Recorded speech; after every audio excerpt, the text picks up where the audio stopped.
Starting my live garden. Welcome to Live Gardening 101.1. Some of you may be starting from zero. Others have planted a little here or there. Or some of you may already be gardening. Whichever you are, I hope you can still learn from this very basic lesson for beginners. First, have a vision of your garden. Imagine how you will want it to look. Will you want a garden in your front or backyard? Or all around your house? Or at your terrace or window? Or in another place like your farm? Then examine the area and check. Will there be enough sun? Or will it all be shade or a combination? Covered? Or will it be open? Imagine the size you estimate, and then imagine the look. You want flowers, ornamentals, vegetables, or herbs, or even trees. Would you like this? What would you like in your garden? And then second, you may have a big area to cover. Then you decide whether you want to use all of it, all that is available area at once, or you may want to plant in stages. Then you can start to plan on what to plant first, then next, and so forth. You want to start with flowers or the ornamentals? Or do you want to start with vegetables? Some of you may already have started with some plants here and there. That is good. And also, it's also good to see them and integrate them to the plants that you will be putting in there in your garden. And with your choice of what to plant, you can now think of what to use in your garden. Oh, you will need garden tools like shovel, spade, trowel, spading fork, a rake, hoe, tiller, and pruning shears. Once you have decided what you want to plant, you will have to decide on where to plant them. If you are planting ornamental or flowering plants, you may want to plant them in pots like this.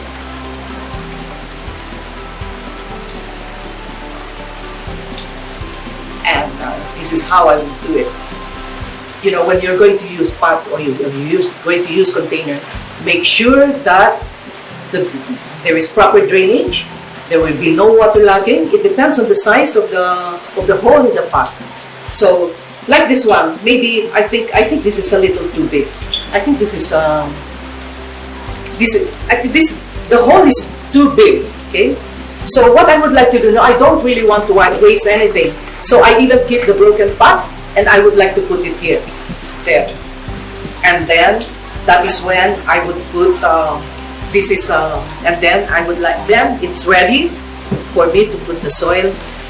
You know, I really like to hold soil. Somehow, there's something good that I feel whenever I hold this, and I know it's good stuff because, and you know, I also pray that someday it's going to give me nice plants, beautiful to look at, and maybe something to eat. So I put it here, so it's okay now.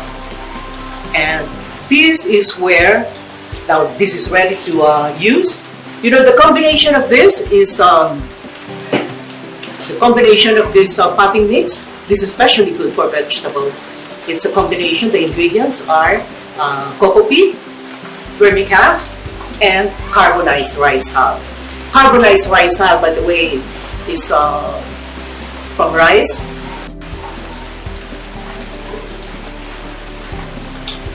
So we can put in, we can plant in pots, polybags. This is polybags, raised beds, or planter box, or in vegetable plot.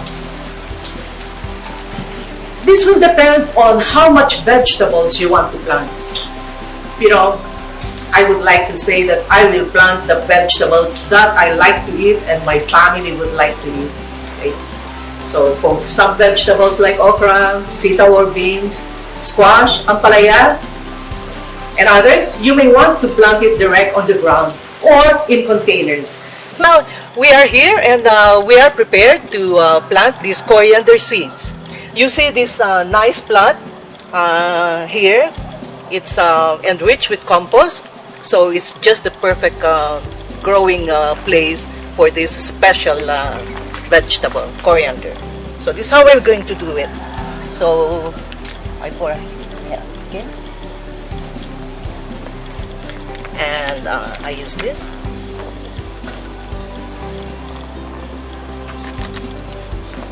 Okay.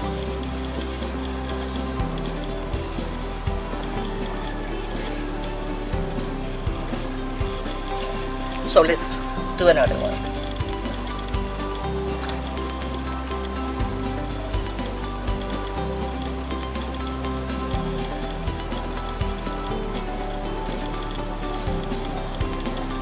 And coriander is one of my favorite vegetables.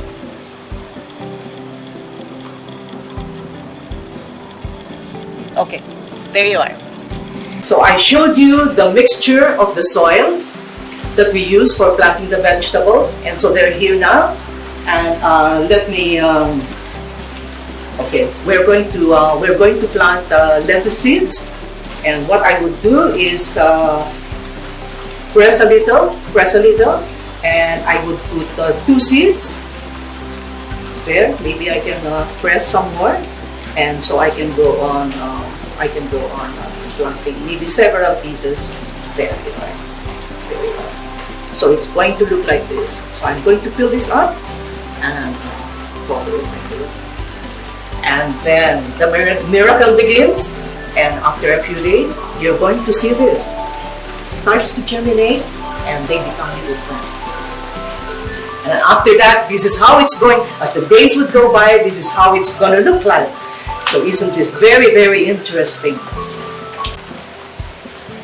I have shown you that this is the soil that you use for seedlings. I have also mentioned, I like to do this. I can't help it when I'm working. I don't normally wear gloves, but sometimes when I don't want my nails dirty, I have to put on soil. But most of the time, I would like to do this myself. It's like I say, wow, this is really so rich. It's vermicals and cocoa peat and carbonized rice. And so this is what we use for the trays, for this vegetable. You notice that this is fine, right? Well, it's not so fine now. But you know what I would do? This is what I have. This is what I have made. Okay, so we have to sift this. This is very, very simple. Just get a piece of screen and some wood, and you can do this. There you are. Okay. I can't help it. I can just pour it like that. But somehow I want to help it a little bit. There. Somehow I really enjoy this, and I don't think I could do this with gloves. I like to do this, and then there. So have a container for this. Can you see? So it's fine, right? Okay. So that's the idea. So we sift it so that the seeds can germinate faster. Okay. We remove the clumps. You may want to add some sand or soil to this mixture. As a rule of thumb, when you have 4 to 5 leaves growing, like I showed you, then it's really time to move them to a bigger container, like this one.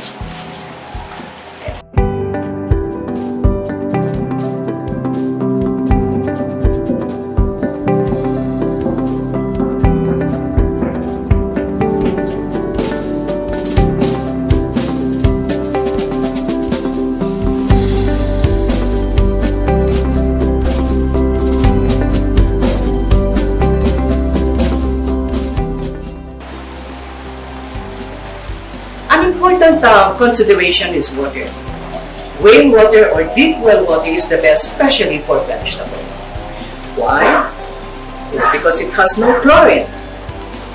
However, when this is not available, it is suggested that you let the water from the faucet sit first for several hours, or better still, overnight, before then you can use it to water your plants. Take note that different plants require different amount or volume of water or frequency of watering.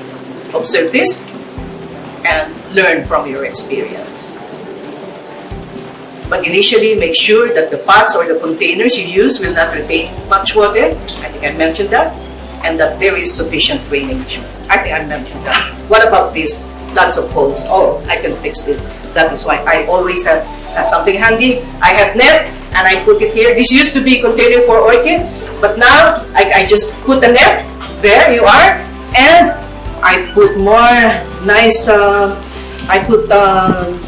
more nice soil, and nothing, no soil escapes, and now I can use it again for planting. There you are. In transplanting, be sure that you have the right kind or mixture of soil.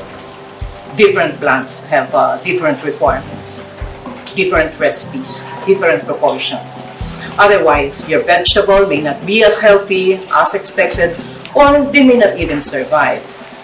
The next videos, Life Gardening 101.2 and 101.3, will teach you how to prepare the soil fit for your plants.